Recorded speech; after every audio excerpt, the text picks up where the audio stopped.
que você faz um certo ritmo durante a prova e chegando próximo da linha de chegada você costuma dar um sprint final, né? Fazer uma corrida mais rápida. E a mesma coisa aconteceu com a minha meta. Eu me esforçava sempre para bater a meta do ano e como eu fui batendo essa meta ao longo dos 10 anos, no final eu cheguei até aquele destino pretendido. Eu coloquei a meta com 20, com 29 anos eu tinha a quantia suficiente na época, com juros altos, mais altos inclusive do que os juros atuais. A Selic estava em 14,25%, tinha LCI pagando 16, 18% ao ano.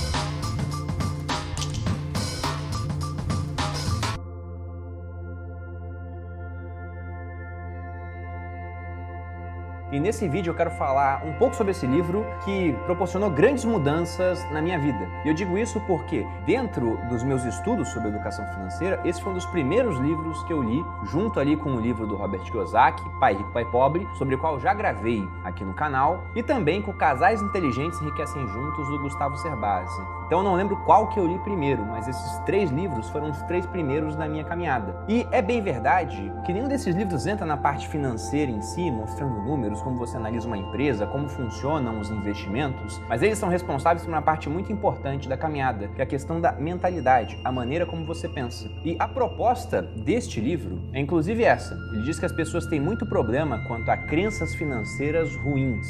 E como pensamentos levam a sentimentos, que levam a ações, que levam a resultados, é isso que o autor T. Harv Eker propõe. Se você tem uma raiz ruim, não tem como os frutos serem bons no final das contas. O próprio Sêneca, um filósofo romano que eu gosto bastante, do século I, ele dizia que o bem não pode nascer do mal, assim como um figo não nasce de uma oliveira, porque o fruto corresponde à semente. Então, em outras palavras, você tem que trocar primeiro as suas crenças, os seus pensamentos, para arquivos da riqueza, como ele chama aqui no livro, corretos, e ele lista 17 arquivos da riqueza, para que você possa produzir ações e resultados no futuro condizentes com isso. E eu não posso falar que eu tinha uma mentalidade ruim quanto a dinheiro. Eu acho que não é nem por isso que esse livro mudou a minha vida no final das contas, né? Eu, inclusive, penso que ele mudou mais a vida da minha esposa do que a minha. Só que, assim, por tabela, eu acabei mudando de vida também, já que para aqueles que conhecem a minha história, sabem que eu vim parar aqui na internet depois que a minha esposa entrou na internet, criando um canal no YouTube, conseguindo em 6 meses 100 mil inscritos, num nicho de estilo de vida, e depois que ela me mostrou que isso era possível, eu resolvi arriscar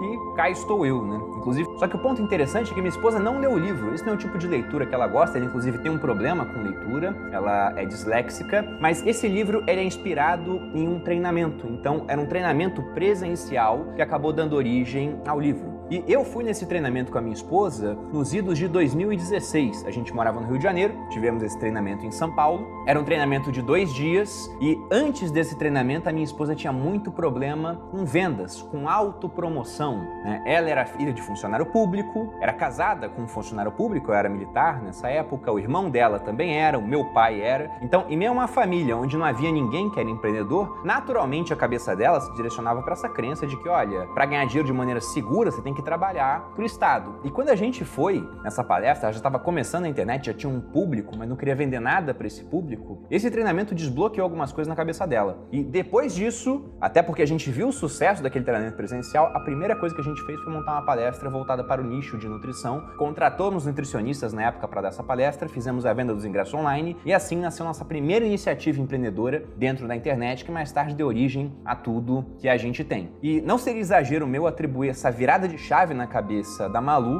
a, de fato, esse treinamento, que eu nem sei mais se acontece aqui no Brasil, sendo bem franco com vocês, mas o ponto é que, naquela época, eu gastei em torno de R$ 1.500 para fazer parte desse treinamento. E esse livro aqui, talvez tenha até de graça na internet, foi publicado há mais de uma década, mas o ponto é que ele deve custar uns R$ 20, né, para chegar físico na sua casa. Eu, pessoalmente, prefiro o livro físico, acho mais gostoso de ler, de fazer anotações, mas tem muita coisa boa nesse livro. E, logicamente, nesse vídeo eu não pretendo explorar os 17 arquivos da riqueza, mas desses 17, que são simplesmente frases que resumem o modo de pensar das pessoas que construíram patrimônio daquelas que não construíram, eu fiz questão de selecionar aqueles 3 que eu acho que tiveram mais peso na minha transformação pessoal e na transformação das pessoas que convivem comigo, principalmente da minha esposa, da Malu. E antes de entrar nesses 3, até separei algumas frases do livro que eu acho muito interessantes, para que vocês ouçam, talvez até anotem, reflitam sobre elas, né? Separei 5 aqui. A primeira delas: ou você controla o seu dinheiro, ou ele controlará você. É o porque de fato é muito verdade. O hábito de administrar as finanças é mais importante do que a quantia de dinheiro que você tem, porque de fato, gerir muito dinheiro, o pessoal me pergunta de vez em quando, é complicado administrar um grande patrimônio investido, e eu sempre digo que administrar a abundância é muito menos complicado do que administrar a escassez. Então, se você aprende a administrar o seu patrimônio enquanto tem pouco, na hora que tiver muito, vai ser muito mais fácil no final das contas.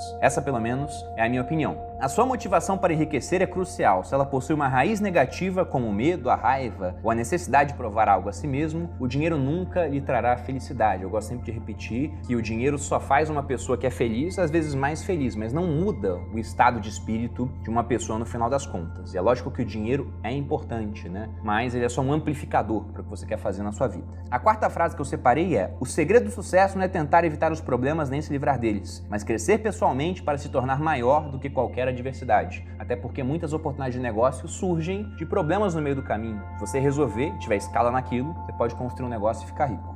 E por último, os gastos excessivos têm pouco a ver com o que você está comprando e tudo a ver com a falta de satisfação na sua vida. Quem não conhece aquela pessoa que, depois de um dia, com muita pressão no trabalho, desanimado, sai para o shopping e gasta compulsivamente apenas para se sentir melhor?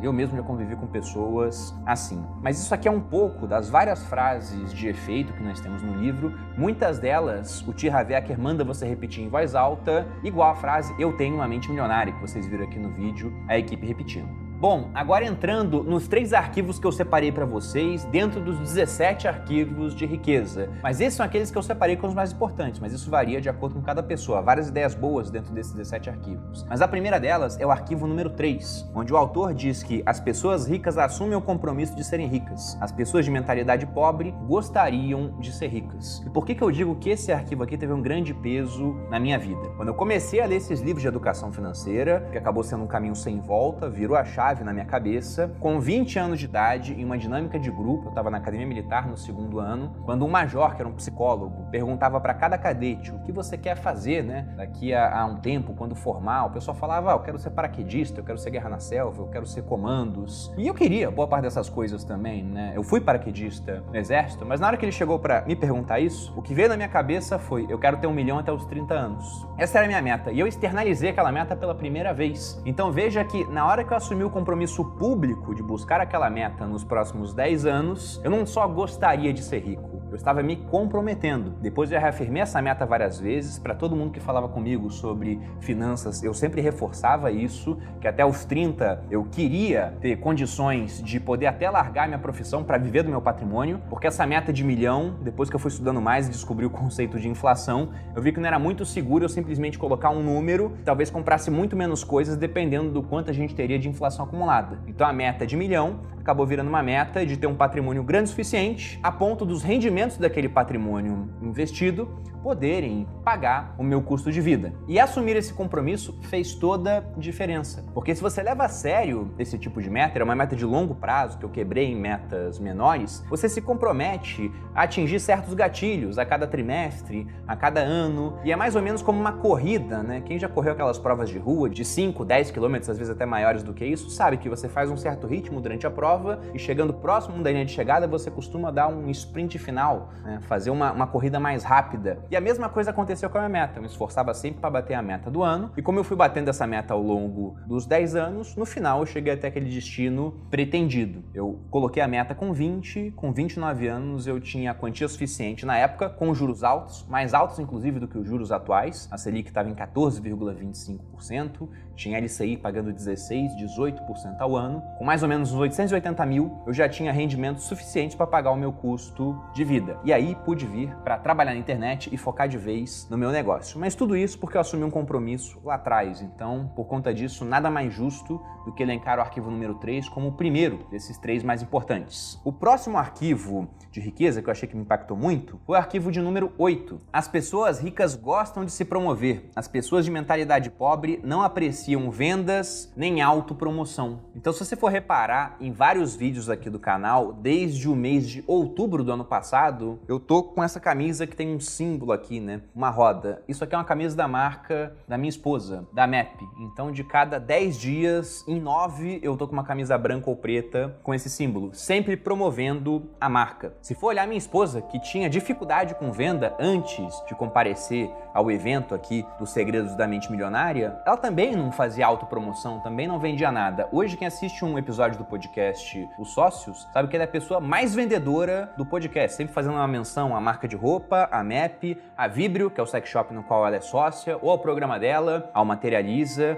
Então, hoje nós somos grandes promotores de todos os negócios que a gente tem e não temos vergonha nenhuma de oferecer o nosso negócio para simplesmente todo mundo que nos assiste de maneira diária até. E a gente faz isso porque acredita no produto, mas porque gosta da autopromoção, gosta de poder vender alguma coisa. E lógico que aquele que tem muito mais paixão pelo que faz e pelo que vende vai conseguir vender para muito mais gente comparado a uma pessoa que é tímida ao fazer isso. Eu lembro que eu já fui em um mastermind que tinha empresários dos mercados mais tradicionais, não eram mercados muito ligados à internet, e conversando com as pessoas lá, tinha um pessoal muito orgulhoso do que fazia, gente que vendia roupa, que era dono de papelaria, e tinha um cara um pouco mais tímido. Ele trabalhava com produtos de limpeza. E eu não sei porque ele tinha toda essa timidez, né? Mas simplesmente ele falou do negócio dele com tão pouca paixão que eu não senti nenhuma vontade de comprar aquilo que ele vendia. Enquanto outras pessoas, por mais tradicional que fosse o negócio do empreendedor, podia ser uma padaria, alguma coisa, ele falava tão bem do que ele fazia, né? De como é que era o trato com o material que ele recebia, e depois para transformar em pão, em sonho, não sei o que você via, caramba, esse cara gosta tanto do que ele faz, que provavelmente o produto dele deve ser bom. Então, essa questão de autopromoção, de poder falar para todo mundo com orgulho daquilo que você faz, é essencial para que você consiga vender para mais gente, obter mais escala e com isso mais lucro. O que também se relaciona com o último arquivo de riqueza, veja que um vai puxando o outro, que eu separei aqui nesse vídeo, que é o arquivo de número 11. No arquivo 11, nós temos a seguinte afirmação: as pessoas ricas preferem ser remuneradas por seus resultados. As pessoas de mentalidade pobre, ele sempre coloca isso, mentalidade, não fala que a pessoa